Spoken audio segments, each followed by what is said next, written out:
Good morning, General Pant. Are you there? Good morning.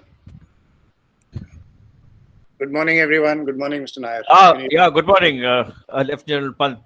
Let me, on behalf of the Institute of Contemporary Studies, Bangalore, the Chennai Center for China Studies, and of course, my own institute, the Press Institute of India, let me extend to you a very, very warm welcome. Thank you so much for being here, and we are delighted to have you. And of course, the very fact that you have spared time in your busy schedule to spare some time to be with us at this program means a lot to us. So thank you very much. You're welcome. This incidentally is the second of a four-part series that the three organizations have set about to do. We started with the curtain raiser called Deciphering China last month, and that also had a session on cybersecurity. And then we thought we would devote an entire 2-day program to cybersecurity because it's really so very important. And putting together this particular program, the 2-day program, sir, has taken quite a bit of time and effort. And there are a lot of people who have put in hard work for the program, including a team from CyberWIS headed by Suresh Bulusu here. Mr. Heblikar has, of course, been the driving force for this even earlier. So we are delighted that you're here and we look forward to your keynote address. Before you do so, for those of you who might not know Lieutenant General Pant enough, let me briefly introduce him. Lieutenant General Rajesh Pant is an internationally recognized cybersecurity expert who is presently tenanting the prestigious appointment of National Cybersecurity Coordinator at the National Security Council Secretariat of India at the Prime Minister's office. In this capacity, he is responsible for coordinating all activities across multiple sectors to ensure a secure and resilient cyberspace within India. Lieutenant General Pant holds a PhD degree for his research in the field of information security matters, information security metrics. He is an M.Tech from IIT Kharagpur. He has an MPhil degree from the University of Madras and a Master of Management Studies degree from Osmania University. Prior to this appointment, Lieutenant General Pant was the head of the Army's cyber training establishment for 3 years. He served in the Army Signals Corps for 41 years, wherein he was awarded 3 times by the President of India for distinguished service of the highest order. And consequent to his retirement, Lieutenant General Pant was chairman of a listed electronics company, a peer review member of the National Assessment and Accreditation Council, and governing council member of the Institution of Electronics and Telecommunication Engineers, India. Lieutenant General Pant brings to the table an interesting mix of military operations, academic excellence, corporate governance, and cybersecurity wisdom. We look forward to listening to you, Lieutenant General. Over to you. Thank you, Mr. Sashi Nair, and thank you to Mr. Heblikar. And greetings of the day to all the listeners of this very interesting webinar. I was fortunate to hear the last part of the panel discussion, and it is always good to hear Mr. Pavitra Rajan and his frank views. So thanks to Institute of Contemporary Studies, Bangalore, Chennai Center for China Studies, and Press Institute of India for giving me this honor. I should also thank Commodore Vasan. I don't see him here, but his persistence and insistence also made a difference. And I can also see my coursemate from India, Admiral Muralidharan, as part of the panel. And that is why I'm wearing the naval tie today, just for information.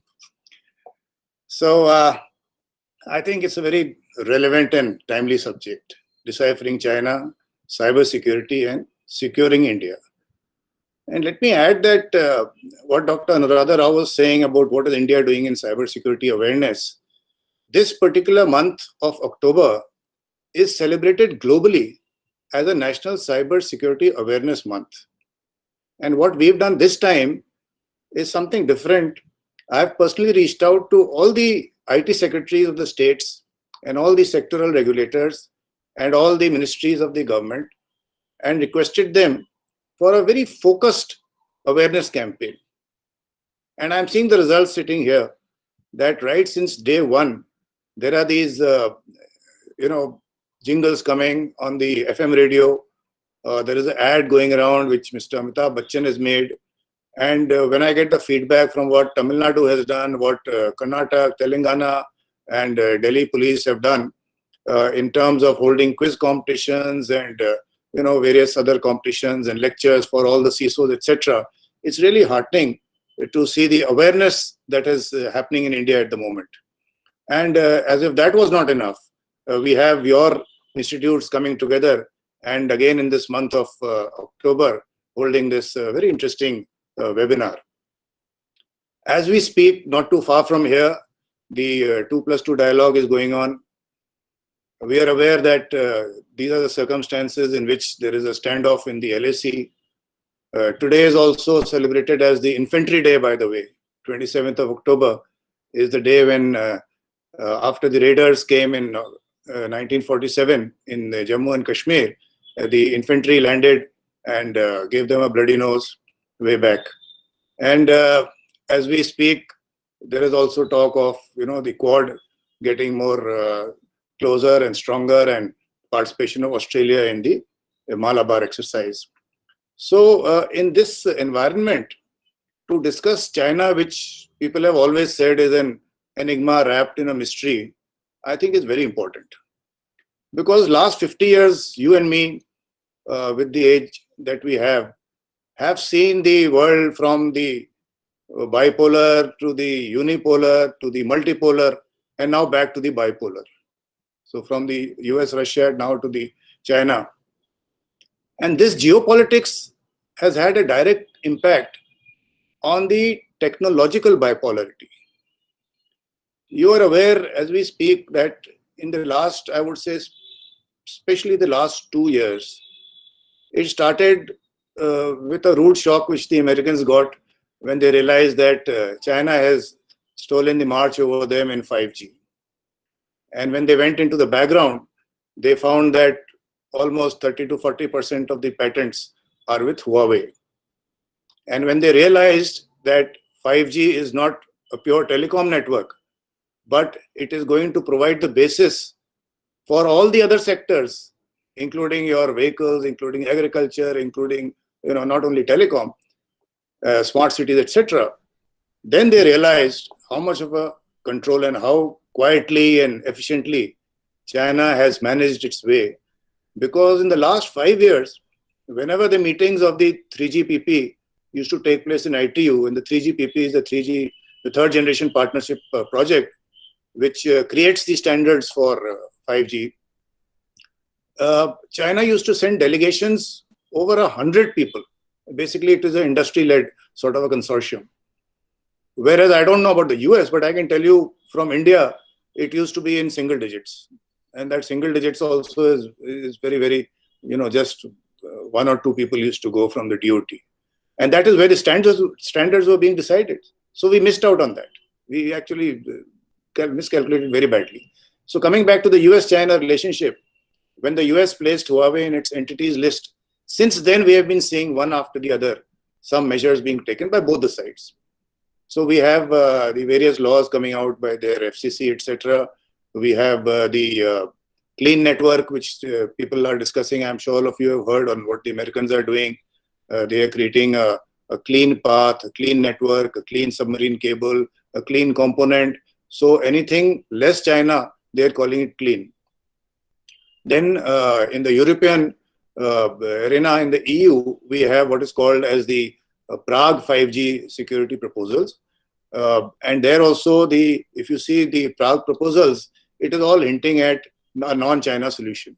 So this is on one side, you have the US and the Western, the Europe sort of a technology nucleus. On the other side, very interestingly, China has now proposed a new internet protocol to the ITU. So whatever Pavitra was saying, that the splinternet and the balkanization of the internet, it's heading that way, because they are saying, why should we have the control with the Americans and the root servers that he was talking of. So a new internet protocol has been proposed by China. Recently on 8th of September, you would have heard their Prime Minister, Mr. Wang, announcing in an international seminar that they are going to have what is called as the GIDS, the Global Initiative on Data Security. So they've got 8 principles of that GIDS. And so as if that was also not enough, they've come out with a new data protection law. So on one side, China is coming out with a holier than thou sort of a attitude to their own spheres of influence, that we are the ones who can give you a very fair sort of a internet base with all data protection, etc. And on the other side, we have the Americans. So this is the situation we are in. It's a very complex and interesting situation. So you see, as far as China is concerned, there is no doubt that over the last few years, they have concentrated a lot on propaganda and surveillance. Totally focused on propaganda and surveillance. Recently, we had this case of the Zenua Data information technology company. You may have heard of that, when around 14 to 16 September, the Indian Express had published those articles.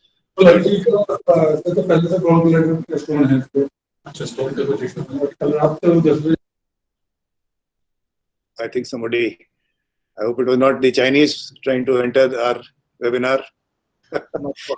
So I was talking of the Zenua Data IT company. The web page of that company says that, it is for the rejuvenation and the revival of China, and their customers are the military, the Chinese military. In the web page, he's saying. So you have these companies, and China always does things in a very smart way. They take advantage of the non-state actors, and through them, they get all the information. And this company, if you see its activities as to how they have put the crawlers in a large number of servers all around the world. And these crawlers have got keywords. Even these keywords keep picking up the data. And then, you and I may not realize that what we post in Facebook individually, it may not make a difference. But when you connect the dots, it becomes a story which has a military value. And that is what they've been able to create, that 80% of what they have collected has a military value. And as if that was not enough, once again, 10 to 20% of the data that they have collected is not from open source. So there is something very funny going on, in the way the Chinese are operating. So organizationally, I do not know whether you've discussed it in the seminar or not, but we are aware of that earlier they had the second, third, and fourth departments. The second one was dealing with the traditional espionage. The third one was dealing with your cyber aspects, CNA and code breaking. And the fourth was dealing with LNT and EW. Now, all that has been reorganized, and they've, put it all under the Strategic Support Force. And then they've got their links with the Ministry of State Security, MSS, and the Ministry of Public Security. And then they have created an apex organization, which is directly under Xi Jinping. So I'm not going into details. I have the structure in front of me as to how they've organized. I'm sure your Center of Contemporary Studies, and I hope you people are in touch with the MEA organization, the Center for Contemporary China Studies, where General Narasimhan is there. They've got a good setup with about 20-25 officers posted there. And I find the inputs coming from them are very well analyzed. So as far as manpower is concerned, they've got an official regular cyber army, then they've got a militia, a huge number of people who are supporting them. And their techniques are the advanced persistent threats in the espionage, the cloning information, the DDoS attacks, stealing data, all the aspects of cyber warfare are part of their scheme of things. And they're also very deeply involved in space cyber. That is something new that is happening. In fact, the United States has recently released a cybersecurity strategy for the space sector. And yesterday or the day before, I got a mail that they have a conference called the DEFCON. In the next DEFCON, they are going to put a satellite in orbit, and there's a competition as to which hacker can hack into it first. Last year, they had an aircraft. This time, they're having a satellite. So space hacking and satellite hacking is also, it's a new sector these days. So there are a lot of high-end cyber weapons that the Chinese are into. So broadly, this is their capability. And what are we doing about it? I think a lot of questions, and Dr. Anuradha Rao also asked as to awareness and what is our strategy. Actually, our strategy is long overdue. I have been saying this earlier. We started last year in July when we felt that the existing 2013 policy, which is an excellent policy, which created, my office was created out of that policy. And the entire framework we have established in terms of our critical information infrastructure. The NCIIPC has been created under the NTRO. For cybercrime, the I4C, that is the Indian Cybercrime Coordination Center, has been created under the Ministry of Home Affairs. It's got 7 pillars dealing with forensics and threat analytics, etc.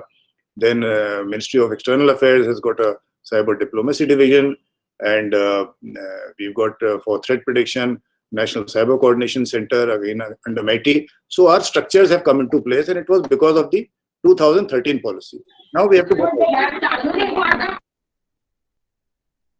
So we have to now go forward in the sense that the aim of and the vision of that policy was to create a safe and secure cyber security environment for India. So that creation part is now over. Now we have to, as I said, go forward.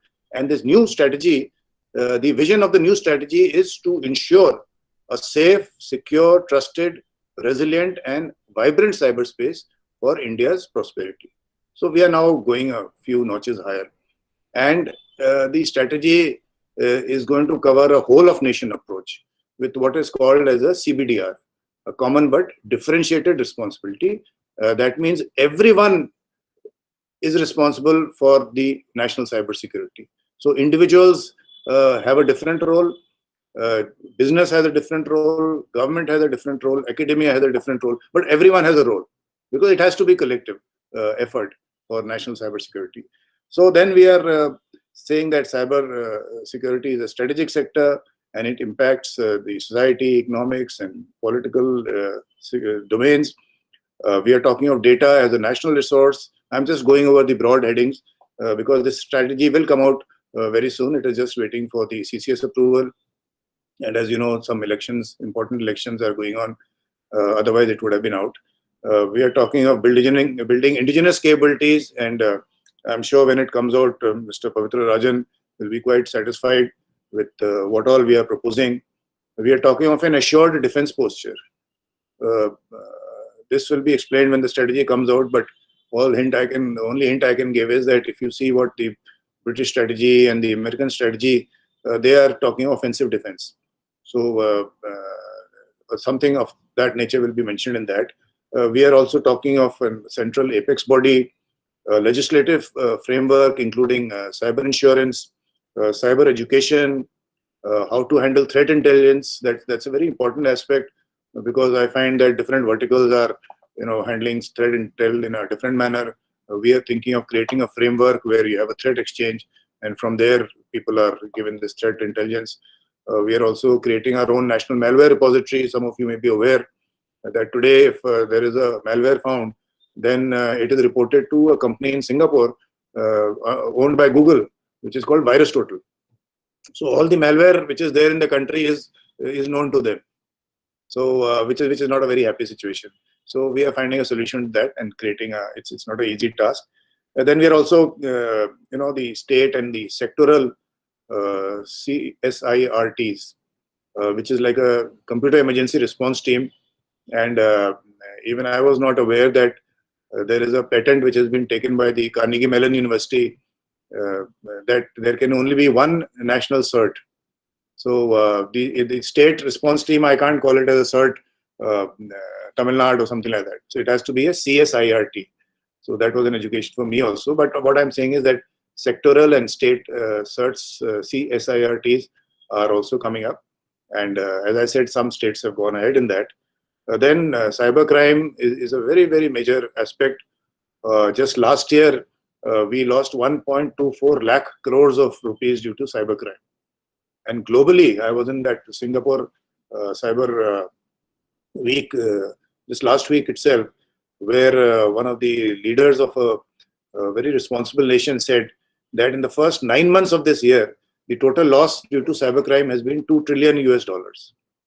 Because we are not going into that in this webinar as to what has happened because of the pandemic and how these fraudsters and the mafia gangs and the non-state actors, etc., they've all taken advantage of the situation, and ransomware has become so serious now. You are hearing of Indian companies, Haldiram, and today also I was reading some mithai sweets or something. And hospitals, they know that these people are absolutely heartless criminals.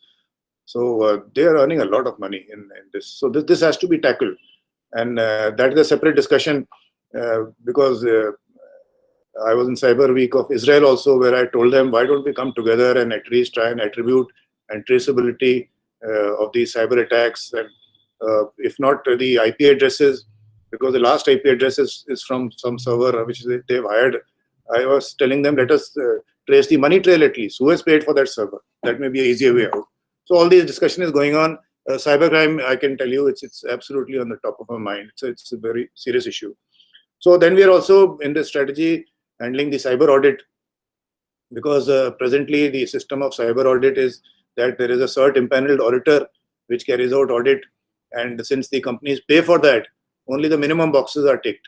So we have recently come out with a minimum cyber audit baseline, that this is something that you will have to do. And the problem is may not be of the bigger companies because they have their own enterprise firewalls and managed security services, but the large number of SMEs who cannot afford cyber security structure, how do they handle it? So these are some of the issues. Then research and development, we are handling their startups, cryptology, international relations. So there are very clear deliverables in this strategy. A large number of deliverables are there, and we've also made an action plan and a funding plan.